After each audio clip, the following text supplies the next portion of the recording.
변화를 원하십니까? 하나님께서 당신이 지금 있는 곳보다 더 나은 것을 준비하셨다는 사실을 깨달아야 합니다. 당신의 기적을 향한 첫걸음은 당신의 현재 상태에 불편함을 느끼는 것입니다.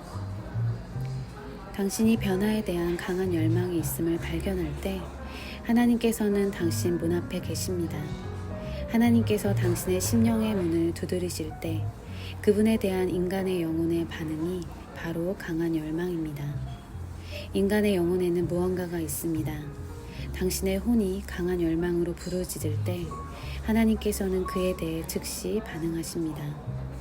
하나님께서는 그때에는 그들이 부르기 전에 내가 대답할 것이요 그들이 말을 마치지 아니하였는데도 내가 들으리라 라고 말씀하셨습니다. 당신은 당신의 열망을 가지고 무엇을 하시겠습니까? 다윗에게서 배워봅시다. 다윗은 하나님의 임재를 구하는데 탁월한 명성을 지닌 자였습니다. 하나님께서는 다윗을 그분의 심령에 합한 자라고 불렀습니다. 시편 63편 1절 2절. 오 하나님이여, 주는 나의 하나님이시오니 내가 일찍 주를 찾으리이다.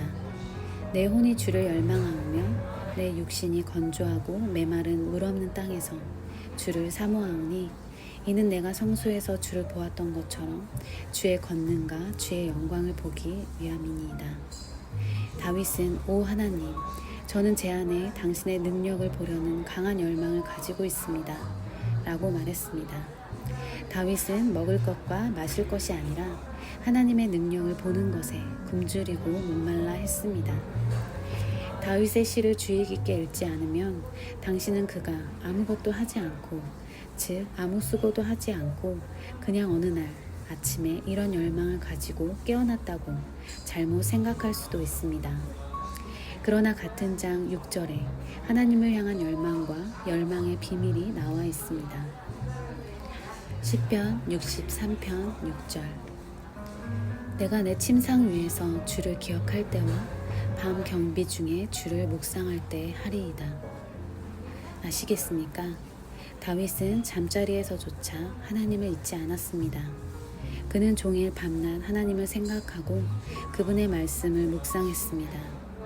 이는 우연한 생각이 아니었습니다. 절대로 아닙니다. 그것은 의식적인 생각이었으며 그에게도 반드시 어떤 노력이 요구되었습니다. 다윗은 의도적이고 의식적으로 하나님을 향한 그의 열망을 품었습니다. 당신은 당신의 열망이 증가되도록 품을 수도 있고 소멸시킬 수도 있습니다. 이런 강한 열망이 당신의 심령에 찾아올 때 그것을 품고 키우고 어떤 것도 당신에게서 그것을 빼앗지 못하게 하십시오. 그 열망이 점점 더 강해지게 하십시오. 당신이 무언가에 대해 강한 열망을 가질 때 그에 대한 정보 또한 당신에게 더 많이 오는 것을 보게 될 것입니다. 그러면 당신은 응답을 바라며 하나님을 바라보게 될 것입니다. 강한 열망을 갖게 되면 그것을 버리지 말고 당신 안에서 역사하게 하십시오. 잠언 10장 24절. 악인에게는 그 두려워하는 것이 이를 것이나 의로운 자에게는 그 바라는 것이 이루어지리라. 열망이 있다면 이미 전투에서 반은 이긴 것입니다. 그러나 그 열망을 키우는 것은 당신의 책임입니다. 예수님께서는 의에 줄이고 목마른 자들은 복이 있나니 그들이 배부를 것이미요 라고 말씀하셨습니다. 그들이 복이 있는 이유는 그들이 배부르게 될 것이기 때문입니다. 하나님의 임재는 말씀에 따른 변화에 대한 목마름과 갈급함이 있는 그곳, 바로 당신의 심령의 문 앞으로 찾아옵니다. 하나님께서는 항상 큰 소리를 내며 오시는 것이 아닙니다. 그분은 항상 현란한 빛 가운데 오시는 것도 아닙니다. 어떤 사람들이 하나님께서 오실 때 그분의 임재를 인식하지 못한 이유가 바로 이것입니다.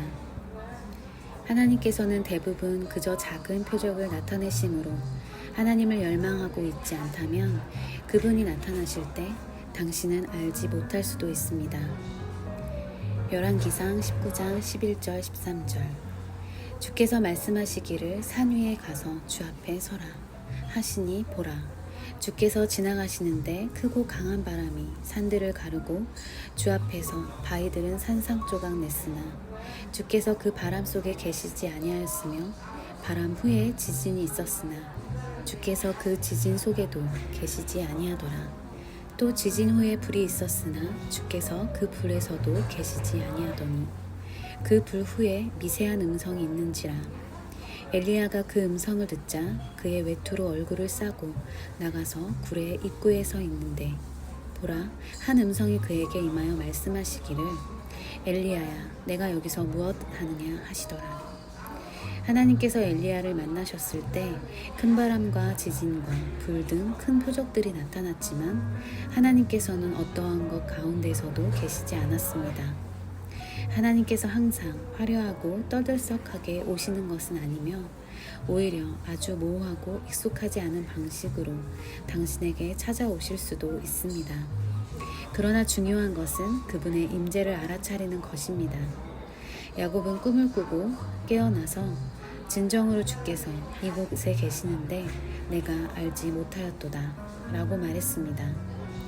야곱은 자고 있는 동안, 심지어 깨어나지 않은 동안에도 하나님께서 자기를 방문하셨음을 알았습니다. 당신이 하나님의 임재를 인정하기 전에는 표적을 기다리지 마십시오. 항상 언제나 어느 때나 하나님께 받을 준비를 하십시오. 이것이 승리하는 태도입니다. 한나는 지금은 성전으로 갈 수 없어. 내일 기도하고 지금은 집으로 가자 라고 생각할 수도 있었습니다. 그러나 그녀는 시간을 낭비하지 않았습니다. 그녀는 즉시 눈물을 흘리면서 온 심령을 다해 기도했습니다. 그녀는 포기하지 않고 자신의 열망을 철저히 따르며 그 열망에 자신을 온전히 헌신했습니다. 요셉은 하나님의 약속을 심령에 간직하고 더 좋은 땅에 대한 생각으로